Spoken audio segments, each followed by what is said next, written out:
Hi, I'm Summer. I will present deliverable of A3 on A3 Open RAN. This is my weekly plan. First week, I make weekly plan and read the reference paper. Then I make a note for the paper.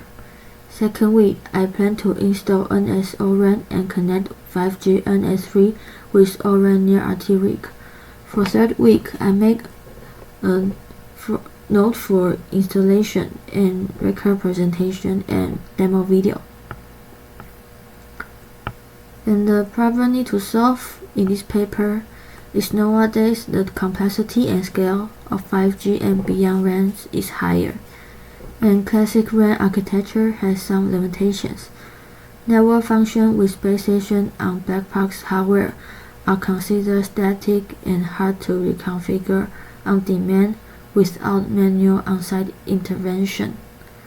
Automatic control and optimization of network functionalities customized to individual user is crucial. Next is challenge and importance of the problem.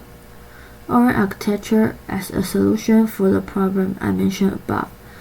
It disrupts the classical approach by adopting principles like disaggregation of the base station, open and standardized interface, and virtualized software-based network function deployed on white box hardware.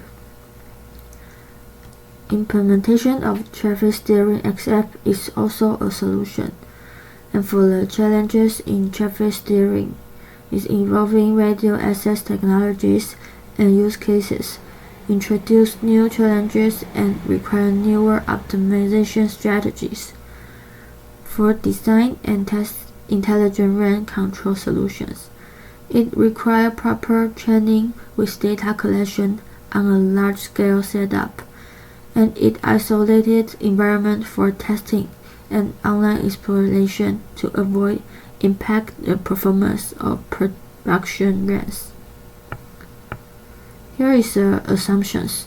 For system model, it uses M LTE cells, E2 nodes for N NR cells, U of 5G UEs, 5G NSA network with ENDC RAN, and option 3X for dual connectivity, and 5G UE is jointly connected to an LTE eNode B and the E2 nodes of a 5G Node B. For near RT rig software architecture, it has two sets of applications. First is XApp. It is for the control of the RM of dedicated RAN functionality. And second is ORAN standardized platform service is managed integration of XApp, interfacing with E2 nodes, and the overall function of rig. TSXF leverages the service of the rig platform. It collects KPMs on the status of the network. They inform online interference to decide if one or more UEs should perform a handover, and then send the handover control action to the RAN. And here are few performance metrics.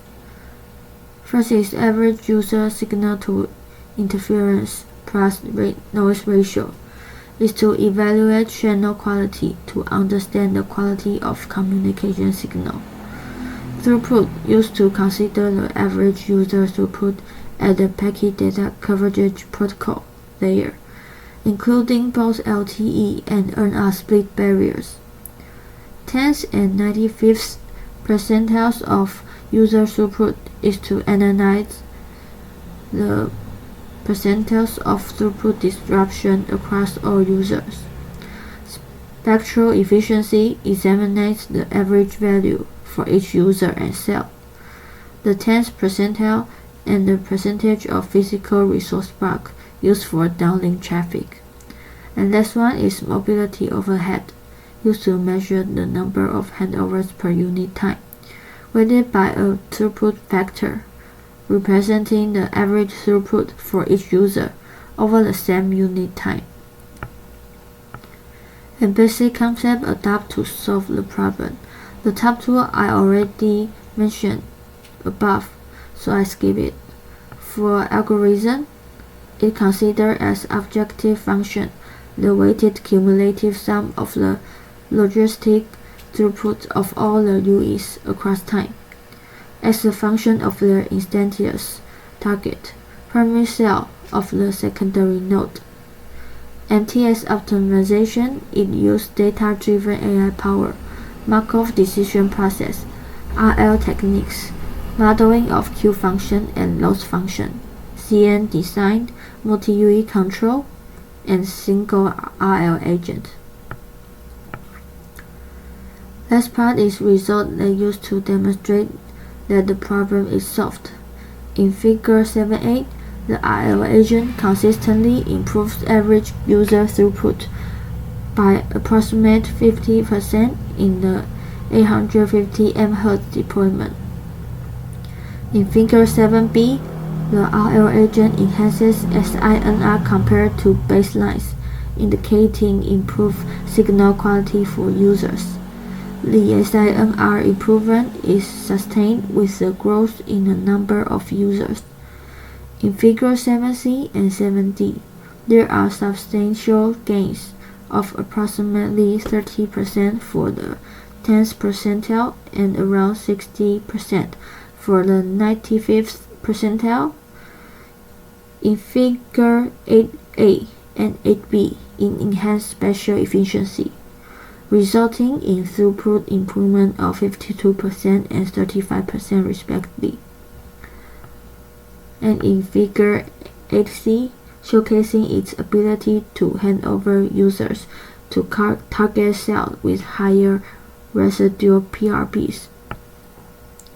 Figure 8d, RL agent does not cause more handovers, it indicating efficient handover management while delivering better throughput.